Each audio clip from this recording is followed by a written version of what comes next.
حدیث میں ہے کہ آپ نے فرمایا جسے غسل کیا پھر جمعے کے لیے حاضر ہوا پھر اس کے مقدر میں جتنی نفل نماز تھی پڑھی، یعنی مسجد میں آ کے مسجد کے نفل پڑھے ویسے پڑھے، پھر خاموشی سے خطبہ سنتا رہا حتیٰ کہ خطیب اپنے خطبے سے فارغ ہو گیا، پھر اس کے ساتھ نماز پڑھی، اس کے اس جمعے سے لے کر دوسرے جمعے تک کے گناہ بخش دیے جاتے ہیں اور مزید 3 دنوں کے بھی۔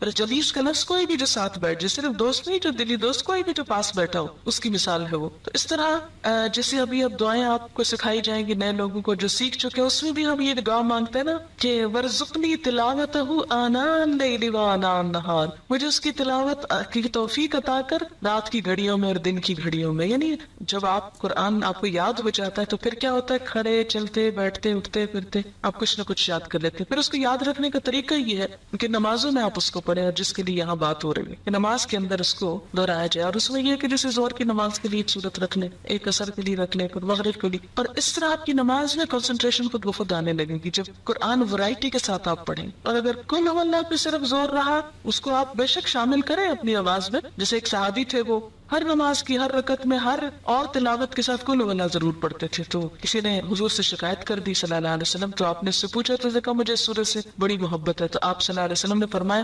تمہاری اس سورت کی محبت نے تجھے جنت میں داخل کروایا۔ تو اچھی سورت ضرور پڑھے رہے، یہاں میرے کہنے کا مطلب یہ نہیں کہ کل اللہ چھوڑ دیں، ضرور پڑھیں، لیکن اس کے ساتھ ویرائٹی کے ساتھ قرآن، کبھی کہیں سے کبھی کہیں سے کبھی کہیں سے، تو آپ دیکھیں گے انشاءاللہ نمازیں بہت امپروو ہوں گی۔ اور سب سے زیادہ جو قرآن پڑھنے کا اجر اور ثواب اور لطف ہے وہ نمازی کے اندر ہے۔ پھر اس کے بعد ہم کیا کرتے ہیں، اللہ اکبر کہہ کر پھر رکوع میں جاتے ہیں، رکوع میں، اور اس وقت ہم کیا پڑھتے ہیں، سبحان ربی العظیم، پاک ہے میرا رب جو بہت بڑا ہے، میں تو بہت چھوٹی ہوں، میں تو جھکی ہوئی ہوں، بڑا تو وہ ہے۔ عملی طور پہ اپنے آپ کو پریکٹیکلی فزیکلی اپنے آپ کو بینڈ کر کے، اور پھر انسان اللہ کی عظمت کی بات کرتا ہے، سبحان ربی العظیم۔ اور یہاں پر ایک دعا بھی پڑھی جاتی ہے، سبحانک اللہم ربنا وبحمدک اللہم اغفر لی، اور یہ دعا بھی نبی صلی اللہ علیہ وسلم سے ثابت ہے۔ یہ پہلی دعا اور دوسری دعا یہ دونوں ہی مشکات سے ہیں۔ پہلی دعا جو ہے مشکات کی فصل اول سے، اور دوسری فصل دوم سے۔ اچھا، فصل اول سے کیا مراد ہے، اس میں کیٹیگری ہے،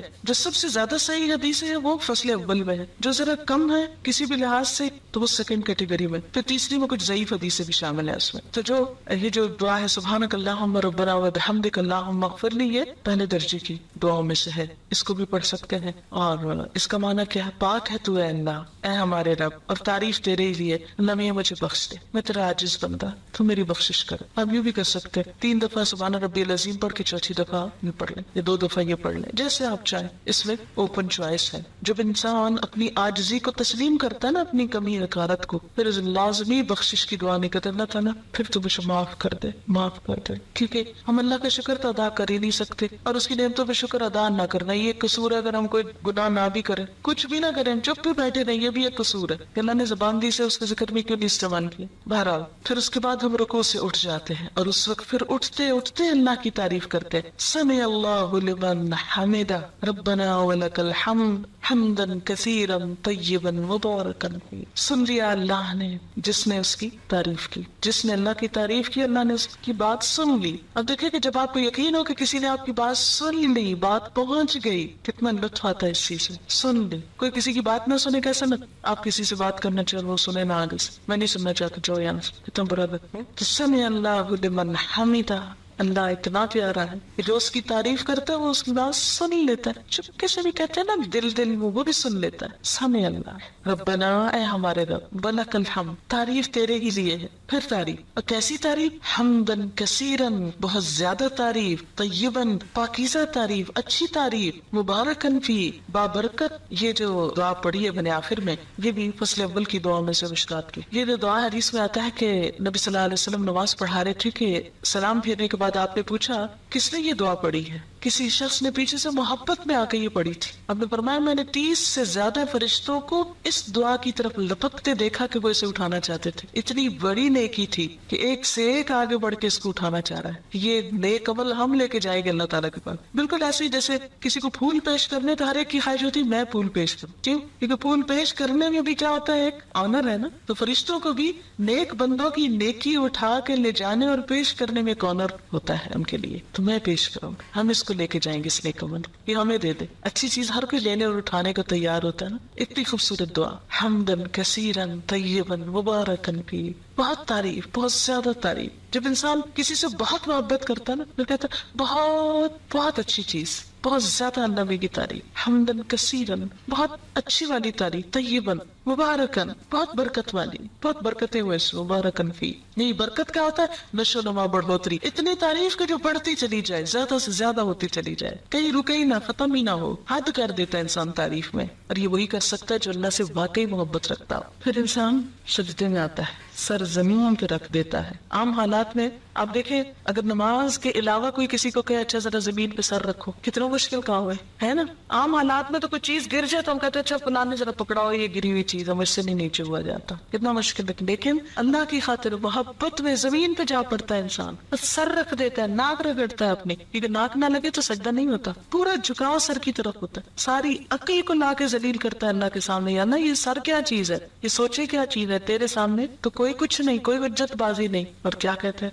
سبحان ربی الاعلی، میں ہوں حقیر ذلیل لیکن پاک ہے میرا رب جو اعلی اور الاعلی سب سے زیادہ بلند ہے. میں اس وقت سب سے نچلی پوزیشن میں ہوں اور میرا رب سب سے زیادہ بلند ہے. سبحان ربی الاعلی. اور اس وقت انسان پھر کیا کرتا ہے؟ وہی دعا دوبارہ پڑھ سکتا ہے، سبحانک اللہم ربنا وبحمدک اللہم اغفر لی. حدیث میں آتا ہے کہ بندہ سجدے کی حالت میں اللہ کے سب سے زیادہ قریب ہوتا ہے، سب سے زیادہ قرب کی حالت ہے. واسجد واقترب، سجدہ کرو، قریب ہو جاؤ. اس وقت اللہ کی بڑائی بیان کرتا ہے انسان، اور اسی لیے سجدے کی حالت میں کی ہوئی دعا قبول ہوتی ہے. اور اس وقت انسان بخشش کی دعا مانگ لے، اللہم اغفر لی، تو اس سے بڑھ کر اور کوئی خوبی نہیں، کوئی بھلائی نہیں. پیک پہ ہوتا ہے انسان اپنی عاجزی کے اور مانگنے کے اور قربت کے اور دعا کے قبول ہونے کے. ہر چیز اپنی انتہا کو. یہاں سے کیا ہوا؟ یعنی کھڑے ہو کے جو نماز شروع کی تھی، سجدے میں پہنچ کے اپنی ٹاپ پہ پہنچ گئی، عاجزی کی انتہا ہو گئی، تعریف کی انتہا ہو گئی، دعا کی انتہا ہو گئی، اور انتہا کے اللہم اغفر لی، بخشش ہو جائے. عام زندگی میں بھی یہی ہماری سوچ ہونی چاہیے کہ یا اللہ تو بخش دے، بس بخش دے. بخشے گئے تو سب کچھ مل گیا، اور اگر بخشش نہیں، کچھ بھی نہیں. پھر کیا کرتے ہیں؟ بیٹھ جاتے. اللہ اکبر، ہر سٹیپ پہ اللہ اکبر. اب جب بیٹھتے ہیں پھر ایک دعا سکھائی گئی، اور وہ دعا کیا ہے؟ اللہم اغفر لی. پھر بخش دے. بخشش پہ اینڈ کیا تھا سجدے میں، اٹھ کے پھر بخشش مانگ رہے. یہی منتہا. اللہم اغفر لی، اے اللہ مجھے بخش دے، ورحمنی، اور مجھ پہ رحم کر. رحم بھی اللہ کو جب ہی آئے گا نا جب قصور معاف ہو گئے. آپ کسی سے توقع رکھ سکتے ہیں کہ کوئی آپ کے ساتھ بھلا کرے جبکہ اس کا دل آپ کی طرف سے میلا ہو، یا وہ آپ سے ناراض ہو، یا آپ نے اس کو ستایا ہوا ہو؟ کیسے بات کر؟ نہیں، پہلے بخشے جائیں گے تو پھر ہی رحمت ہوگی. اللہم اغفر لی ورحمنی. اور کیا؟ واہدنی. یہ دعا کی ترتیب دو مختلف روایتوں میں فرق ہے، میں اس ترتیب سے جو یہاں لکھی ہوئی پڑھتی ہوں. وجبرنی، میری مجبوری دور کر دے، میرا نقصان پورا کر دے. ورفعنی، اور مجھے بلند کر دے. میں ہوں حقیر، بلند تو ہی ہے، تو مجھے بھی اپنے نام کے ساتھ بلند کر دے. واہدنی، اور مجھے ہدایت دے، راہ دکھا. وعافنی، عافیت دے، صحت دے. ورزقنی، رزق دے. دین معتدل دین ہے، دنیا اور آخرت دونوں کی بھلائیاں مانگنی سکھائی گئی. پھر دوبارہ سجدہ، اللہ اکبر. پھر وہی عاجزی، پھر وہی مغفرت کی دعا، پھر اللہ اکبر. اور اسی طرح دوسری رکعت، اور پھر التحیات. اب بیٹھ جاؤ، بیٹھ کے پڑھو. اب ہم اس میں اپنی مرضی نہیں کر سکتے کہ یہ دعا سجدے میں پڑھ لو، سجدے کی بیٹھ کے پڑھ لو، بیٹھ کے پڑھنے والی کھڑے ہو کے پڑھو. کھڑے ہو کے کیا پڑھوایا؟ سورۃ الفاتحہ. بیٹھ کے کیا پڑھوایا؟ التحیات اور درود شریف. التحیات للہ، سب اچھے کلمات، سب تحفے، سب درود اور وظیفے، سب کچھ للہ، اللہ کے لیے. میرے سارے اذکار، میری ساری دعائیں، میرے سارے اچھے جذبات، میرا سب کچھ میرے رب کے لیے، للہ. التحیہ، تحیہ کا لفظ ہے نا، بڑا جامع لفظ ہے، ایک لفظ میں ترجمہ ہو ہی نہیں سکتا اس کا. تحیہ تحفے کے لیے بھی آتا ہے، ہدیے کے لیے، دعا کے لیے بھی آتا ہے، اچھے جذبات کے لیے. اللہ تعالیٰ میرا سارا مال بھی تیرا، میری ساری دعائیں بھی تجھ سے، میرے سارے جذبات بھی تیرے لیے، میرا سب کچھ تیرے لیے. التحیات للہ، التحیات للہ، تحیہ والصلوات، سب دعائیں، سب عز و نیاز، والطیبات، سب پاکیزہ چیزیں، سب پاکیزہ کلمات، سب پاکیزہ رزق، سب کچھ اللہ کے نام. التحیات للہ والصلوات والطیبات، سب کچھ تیرا ہی تیرا، سب تیرے لیے، میرا تو کچھ بھی نہیں. اور بیٹھنے کا انداز آپ دیکھیں کتنا عاجزی کا ہوتا ہے. گھٹنے ٹیک کے بیٹھنا، گھٹنے ٹیک کے. یہ نہیں کہا کہ ٹانگیں پھیلا کے بیٹھ جاؤ بے شک، یا پلتھی مار کے بیٹھ جاؤ دو زانوں، نہیں، پاؤں پیچھے کر کے گھٹنے ٹیک کے. عاجزی، گھٹنے ٹیک دینا محاورہ ہے نا، عاجزی کی علامت. بیٹھنے کا ادب سکھایا گیا، طریقہ، سلیقہ. اور پھر ہاتھ گھٹنوں پہ رکھ دو، یا سینے پہ نہیں رکھوائے گئے کہ سینے پہ رکھ کے گھٹ. اب دیکھیں کتنی عجیب حالت ہوتی نا اگر ہم بیٹھے اس طرح ہوتے اور ہاتھ سینے پہ ہوتے. ہاتھ بھی وہی رکھو. کتنا ڈسپلن، کتنی عاجزی، کتنی خوبصورت پھر پوزیشن بن جاتی. ہاتھ گھٹنوں کے اوپر رکھو، انگلیاں ڈھیلی چھوڑ دو. اچھا ایک یاد رکھے، ساری نماز کی ہر پوزیشن میں اکڑنا نہیں، کھینچنا نہیں، ڈھیلے. خشوع، آواز میں بھی خشاعت الاسوات، پوزیشن میں بھی ڈھیلا پن، عاجزی، نرمی، انکساری. کیوں؟ اس لیے کہ قد افلح المؤمنون الذین هم فی صلاتهم خاشعون. اور خشوع کا سب سے پہلا ذریعہ جسم کا ڈھیلا پڑ جانا. اور آپ دیکھیں گے کہ جب جسم ڈھیلا ہوگا اور ٹینشن نہیں ہوگی آپ کی، ایک تو ویسے ٹینشن ریلیز ہوگی، اور دوسرا یہ کہ روح سے الفاظ نکلیں گے پھر. کیونکہ جب ہم کھچے ہوتے ہیں نا تو کچھ انرجی ہماری ادھر بھی لگ رہی ہوتی کھچاؤ میں، تو جب وہ ساری انرجیاں ادھر سے بچا کے ایک جگہ کانسنٹریٹ کر لیتے ہیں اللہ کے لیے، ریلیکس ہوگا پوری طرح. ایک ہی چیز دماغ میں ہوتی ہے اور دل میں، التحیات للہ والصلوات والطیبات. کتنی خوبصورت، تحیات للہ، سارے تحفے اللہ کے لیے. آپ دیکھیں تحفہ کس کو دیتے ہیں؟ آپ کبھی سوچا ہو کس کو دیتے ہیں؟ جس سے محبت ہوتی، اور محبت کے اظہار کے لیے ہوتا ہے، اس لیے نہیں ہوتا کہ کوئی ضرورت مند ہوتا ہے. اچھا جب اللہ کے لیے ہم کہتے ہیں سارے تحفے تیرے لیے، التحیات للہ. اچھا پھر تحفہ کس چیز کا ہوتا ہے؟ جو چیز انسان کو بہت اچھی لگتی یہ دینی چاہیے. آپ یہ تو نہیں کر دیں جو ردی مال اٹھا کر یہ تحفہ میں دے دیتے ہیں کسی، وہ تو پھر دھوکہ ہے. اپنی اچھی سے اچھی چیز، خوبصورت سے خوبصورت. اسی لیے پیکنگ کتنی خوبصورت، بازو کا اندر کچھ نہیں ہوتا، پیکنگ بڑی اچھی کرتے ہیں اس لیے تاکہ دیکھنے والا پیکنگ دیکھ کے خوش ہو جائے. اصل مقصود خوش کرنا ہوتا ہے نا کسی کو. تو یہاں بیٹھ کے ہم زبان کے ساتھ اظہار کرتے ہیں یا اللہ میرا سب کچھ تیرے لیے، تجھے خوش کرتا ہوں. تحیات للہ، التحیات للہ. لیکن عملی زندگی میں کچھ بھی نہیں کرتے ہم، اس لیے کہ کبھی بیٹھ کے گھٹنے ٹیک کے ہاتھ رکھ کے سوچا ہی نہیں کیا کہہ رہے ہیں ہم. التحیات للہ، کتنی محبت کا والہانہ انداز. اللہ سارے تحفے تیرے ہی لیے، ساری اچھی باتیں تیرے ہی لیے، سارے اچھے جذبات تیرے لیے. یاد رکھیں تحفہ صرف کسی مالی چیز کا ہی نہیں ہوتا، مالی نہیں ہوتا ہے کوئی تحفہ، اچھے جذبات کا اظہار بھی تحفہ ہی ہوتا ہے. اس لیے کارڈ سسٹم ویسٹ میں کتنا چلا ہے، ہر موقع پہ کارڈ. اور کارڈ بھی کیا لکھا ہوتا ہے؟ جذبات کا اظہار ہوتا ہے نا. تو وہ جو جذبات کا اظہار ہے والصلوات والسلامات والطیبات، اور وہ کیا ہے؟ پاکیزہ بھی ہیں. کتنے گہرے لفظ ہے تین یہ، التحیات للہ والصلوات والطیبات والطیبات. ہم دیکھیں اللہ کے لیے جذبات اور پاکیزہ، صاف، کوئی بدگمانی نہیں، کوئی شکوہ نہیں، کوئی کچھ نہیں، بالکل خالص، چمکدار، شفاف. اگر آپ کو پتہ چل جائے کسی کے بارے میں کہ کوئی آپ کو کچھ دے رہا ہے اور اس میں کچھ ملاوٹ کی ہوئی ہے، اس نے مثلا دودھ بھیجا کسی نے آپ کے گھر تحفتاً اور پانی ڈال کے بھیجا، کوئی کھانا بھیجا اور باسی بھیجا، وہ تحفہ لے کے آپ کی محبت بڑھتی ہے یا عداوت بڑھتی ہے؟ اللہ کو جو تحفے ہم دیتے ہیں ساتھ ہی کہتے ہیں طیبات، طیبات، پاکیزہ، کوئی دھوکہ نہیں، فریب نہیں. عام طور پر بھی کیا حکم دیا گیا مثلا تحفے کے معاملے میں ہمیں کہ اپنے بھائی کے لیے وہ پسند کرو جو اپنے لیے کرتے ہو، ہے نا. اچھا اور دوسری طرف اللہ تعالیٰ کے لیے بھی کیا پسند کر. اچھا تو تحفے بھی تو اور زیادہ ہو جاتا ہے نا کہ جو اپنے لیے پسند ہے وہ دوسرے کے لیے پسند کرو. لیکن ہم انسانوں کے ساتھ تو دھوکے کا معاملے کر جاتے ہیں، اللہ کے ساتھ نہیں کر سکیں گے. اس لیے احساس دلایا گیا کہ کیا کرو، التحیات للہ والصلوات والطیبات. اور پھر اللہ کے بعد رسول اللہ صلی اللہ علیہ وسلم کا حق بھی، کیونکہ یہ سب کچھ پہنچایا تو انہوں نے، ملا تو ان کے ذریعے، اگرچہ اللہ کا دیا ہوا لیکن رسول اللہ صلی اللہ علیہ وسلم کے ذریعے. ان کی کوششوں اور ان کی محنت اور ان کے حسن سلوک اور ان کے احسان کو بھی بلایا نہیں گیا. نماز میں آپ کا نام شامل کر دیا گیا، السلام علیکہ ایھا النبی، اے نبی صلی اللہ علیہ وسلم آپ پر سلامتی ہو، آپ سلامت رہیں، سلامتی کی سلام آپ پر سلام. ہماری طرف سے آپ کو کوئی تکلیف نہ پہنچے، ہم کوئی ایسے برے عمل نہ کرے کہ قیامت کے دن آپ کو شرمندگی ہو. یہ صرف سلام ایسے ہی نہیں کہ ہم جھوم جھوم کے ہم بڑے بڑے دعوے کریں. سلام کیا ہوتا ہے؟ ہماری طرف سے آپ سلامت رہیں، ہماری طرف سے آپ کو دکھ نہ پہنچے. اور آپ کے دین کا جو حال حشر ہم کر رہے ہیں واقعی سلامتی کی بات کر رہے ہیں. کسی کو جو سلامت رہنے کی دعا دیتے ہیں آپ سلامت رہیں اور خود ہی ساتھ دکھ دینے لگتے، ستانے لگے. قیامت کے دن آپ صلی اللہ علیہ وسلم نے فرمایا تھا دیکھو مجھے رسوا نہ کرنا. کیا واقعی ہمارا حال یہ ہے کہ ہم حضور صلی اللہ علیہ وسلم کے پاس شوق سے جا کھڑے ہوں گے کہ ہم نے آپ کے دین کے ساتھ یہ کیا، یہ کیا، جو آپ کام چھوڑ کر آئے تھے ہمارے لیے ہم نے کر لیا، ہوم ورک ہو گیا، ہم کر کے آئے وہ کام. اور خاص طور پر دین کا علم پڑھنے والے العلماء ورثۃ الانبیاء، وارث ہیں آپ اس مشن کے. کوئی ایسا کام نہ کرے کہ جس سے دین کو دنیا میں بٹا لگے یا آخرت میں رسوائی. السلام علیکہ ایھا النبی ورحمۃ اللہ وبرکاتہ.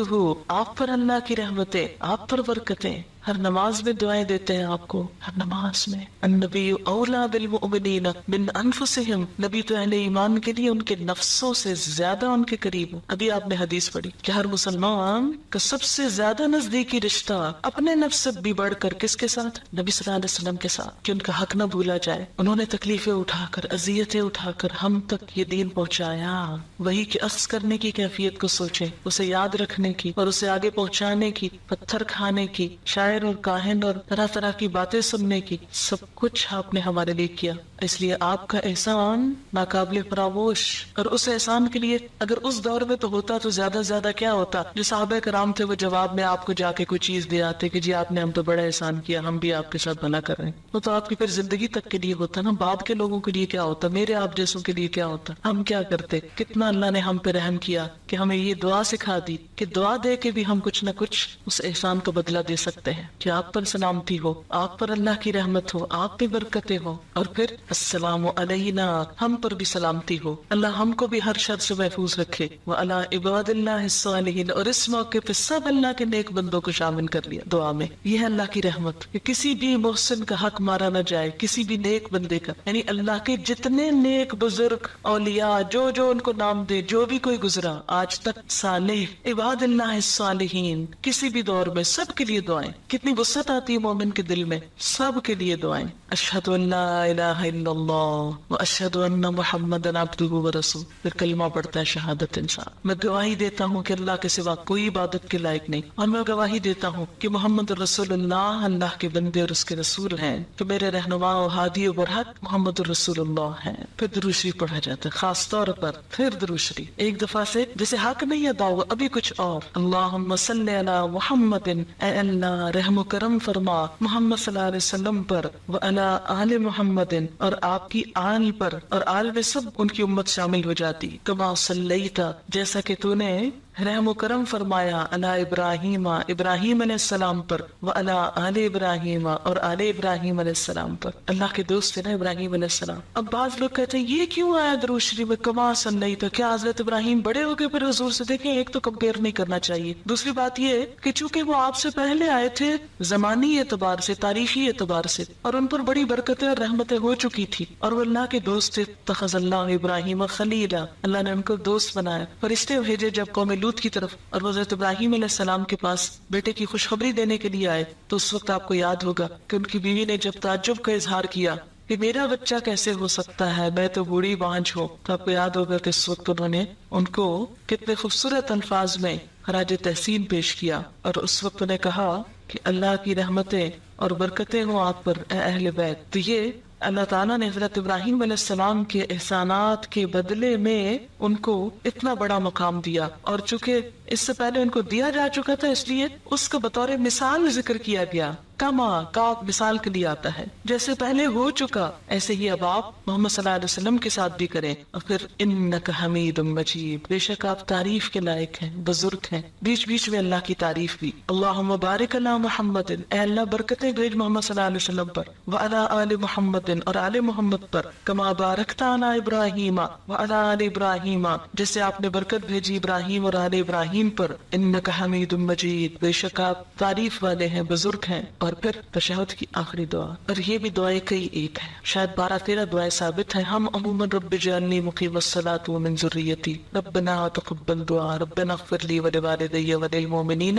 یوم یقوم الحساب. یہ ابراہیم علیہ السلام کی دعا جو سورۃ ابراہیم میں آتی ہے ہم پڑھتے ہیں. لیکن نبی صلی اللہ علیہ وسلم سے اور دعائیں بھی ثابت ہیں. مثلا اللہم انی اعوذ بک من عذاب القبر. پھر مانگ رہے، نماز آئی مانگنا، سب مانگا ہی جا رہا ہے، کچھ اپنے لیے، کچھ اللہ کے نیک بندوں کے لیے، کچھ نبی صلی اللہ علیہ وسلم کے لیے. اللہ تعالیٰ کو کیا ملا ہماری اس نماز سے؟ اس کو تو دینا ہی پڑا، پھر بھی ہم پڑھ کے اس پہ اذان جتاتے ہیں. کتنا ظلومن جہولا ہے انسان. تو آخری دعا کیا؟ اللہم انی اعوذ بک من عذاب القبر، اے اللہ مجھے عذاب قبر سے پناہ دے، میں تیری پناہ میں آتی ہوں. وَأَعُوذُ بِكَ مِنْ عَذَابِ جَهَنَّمَ، جہنم کے عذاب سے تیری پناہ میں آتے ہیں. وَأَعُوذُ بِكَ مِنْ فِتْنَةِ الْمَسِيحِ الدَّجَّالِ، اور مسیح الدجال کے فتنے سے تیری پناہ میں آتے ہیں. یہ بڑے بڑے فتنے ہیں جن سے انسان بچ گیا تو کامیاب ہو گیا. قبر، جہنم، مسیح الدجال، دجالی فتنہ. وَأَعُوذُ بِكَ مِنْ فِتْنَةِ الْمَحْيَا وَالْمَمَاتِ، اور زندگی اور موت کے سب فتنوں سے تیری پناہ میں آتی. اللہم انی اعوذ بک من المأثم والمغرم، اے اللہ میں گناہوں سے اور قرض سے تیری پناہ میں آتا ہوں. کتنی اچھی دعا. اسی طرح ایک اور دعا، اللہم انی ظلمت نفسی ظلما کثیرا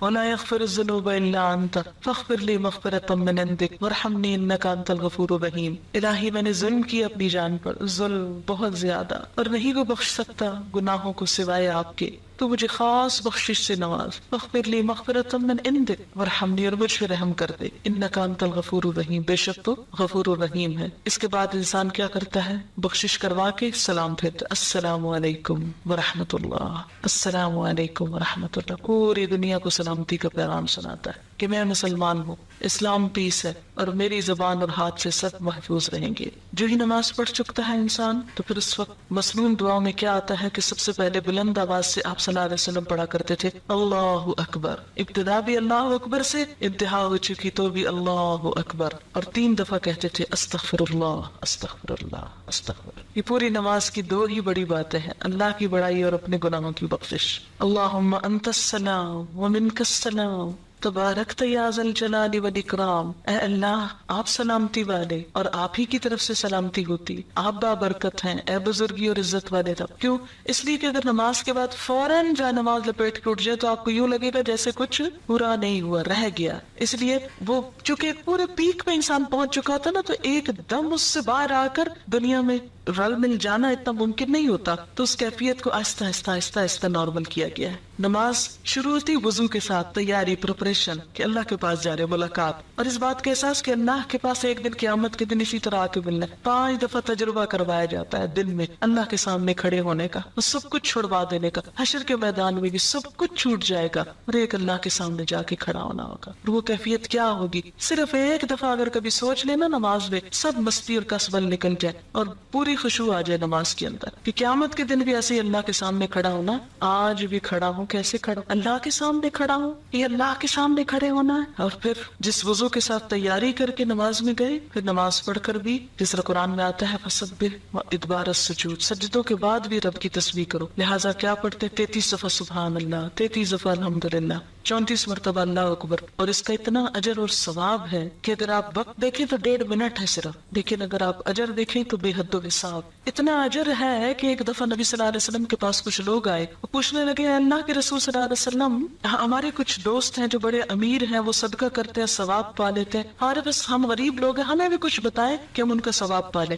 آپ نے فرمایا کہ تم ہر نماز کے بعد 33 دفعہ سبحان اللہ الحمدللہ اللہ اکبر پڑھو تو تم کیا کرو گے؟ ان کے برابر ہو جاؤ گے. بڑے بڑے صدقہ، جہاد اور کیا کچھ کرنے والوں ان کو بھی پتہ چل گیا. پھر وہ آگے، یا رسول اللہ صلی اللہ علیہ وسلم، وہ بھی یہ کرنے لگے. پھر وہ آگے نکل گئے تو آپ نے فرمایا اللہ کا فضل ہے جسے چاہے دے. 1.5 منٹ کے اندر آپ اتنا بڑا اجر کماتے، گویا آپ نے ڈھیروں مال صدقہ کر دیے جو ویسے ممکن نہیں. تو اس لیے پابندی کے ساتھ کوشش کریں اس کو پڑھنے کی، اور گھڑی دیکھ لیں، آپ کا کوئی بڑا وقت نہیں لگے گا. یہ صرف شیطان کا بلاوا ہوتا ہے کہ انسان یہ نیکی نہ کرے اور اتنا بڑا اجر نہ کمائے. شیطان کا بلاوا ہوتا ہے یہ. لہٰذا وہ کہتے ہیں وہ دیکھو وہ کام، وہ دیکھو وہ کام، وہ بھی ہے وہ بھی ہے، وہ چھوڑو پھر کر لینا، چلتے پھرتے کر لو، اٹھو اٹھو یہاں سے. کیونکہ نماز کے بعد اللہ کی رحمت متوجہ ہوتی ہے، دعا مانگنے کا وقت ہوتا ہے. کچھ اور جو عربی میں نماز کے اندر نہیں مانگ سکے اب باہر مانگ رہے ہیں، لیکن شیطان کہتا ہے کسی طرح نہ ہی مانگے تو اچھا، محروم ہی اٹھ جائے. اس لیے آپ دیکھیں گے کہ وہ وقت بڑا تلخ اور سخت ہوتا ہے اور اکثر لوگ برغلا لیے جاتے ہیں. اسی لیے فرض نماز کے بعد جو آیت الکرسی ہے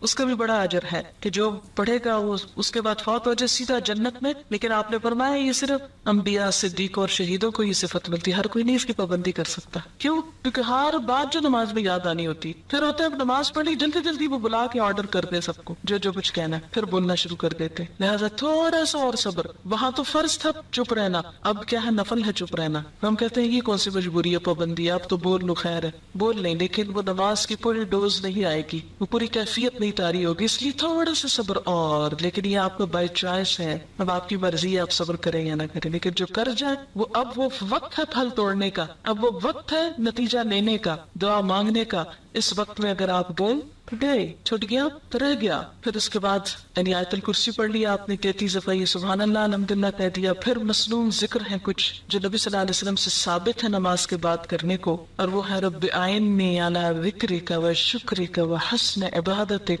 اے اللہ مجھے مدد دے کہ میں آپ کو یاد کر سکوں, آپ کو شکر ادا کر سکوں, آپ کی خوبصورت عبادت کر سکوں. نماز پڑھ چکا ہے, پھر دعا اللہ توفیق دینا پھر بھی لوٹ کے آؤں. ایسا نہ ہوگا کہ نماز میں سو جاؤں یا بھول جاؤں یا دل ہی نہ چاہے. اب دیکھیں کہ اگر ہر نماز کے بعد انسان یہ دعا مانگ لیتا تو ایک طرف سے اپنے آپ کو پھر باندھ لیتا ہے یہ نماز کو, ورنہ ایک پڑھے گا اور ایک چھوڑ دے گا, ایک پڑھے گا قضا کر جائے گا. تو اس طرح انسان چھوڑ نہیں سکتا. اسی لیے کتنی باحکمت دعا اس موقع پہ سکھائی گئی, ربی اعنی, اے اللہ تو نے میری مدد کرنی ہے, اللہ ذکر کا کہ پھر تیرا ذکر کروں, شکر کا اور تیرا شکر گزار بندہ بن کے رہوں, حسن عبادت اس سے بھی اچھی عبادت کروں. کیونکہ اس وقت انسان کو فیل ہوتا ہے اچھا میں نے اتنی اچھی نہیں نماز پڑھی, کو بہت سیٹسفیکشن نہیں ہوتی. پھر انسان کو کہا سیٹسفائی ہو جاؤ, مانگو اللہ سے اللہ اور اچھی عبادت کی توفیق. پھر لا الہ الا اللہ وحدہ لا شریک لہ لہ الملک و لہ الحمد وہو علی کل شیء قدیر, اللہم لا مانع لما اعطیت ولا معطی لما منعت. بس تجھ سے مانگتا ہوں, کوئی روک نہیں سکتا اگر تو نے دے دیا, اور کوئی دے نہیں سکتا اگر تو نے روک دیا. سب سے بے نیاز, سب سے کٹ کر صرف تجھ سے. ولا ينفع ذا الجد منک الجد, اور نہیں فائدہ دے سکتی کسی دولت مند کو آپ کے عذاب سے دولت. کوئی دولت مند آپ کے عذاب سے اپنی دولت کی وجہ سے نہیں بچ سکتا, کیونکہ انسان پھر اٹھ کے دولت دنیا اور مال کی طرف راغب ہو جاتا ہے. گھر بار بچے ہر چیز پھر یاد آنے لگتے, اچھا یہ سنبھالنا ہے وہ کرنا ہے, وہ دیکھو انڈیا جلی گئی, دودھ ابل گیا, شیشہ ٹوٹ گیا, یہ ہو گیا, وہ چیزیں آنی جانی, ان چیزوں میں نہیں بچانا اللہ کے ہاں, لہٰذا پھر یاد دہانی کرا کے دنیا میں بھیجا گیا. ایک اور دعا, لا الہ الا اللہ وحدہ لا شریک لہ لہ الملک و لہ الحمد وہو علی کل شیء قدیر, لا حول ولا قوۃ الا باللہ. یہ جو کچھ بھی کیا اللہ کی قوت اور طاقت سے.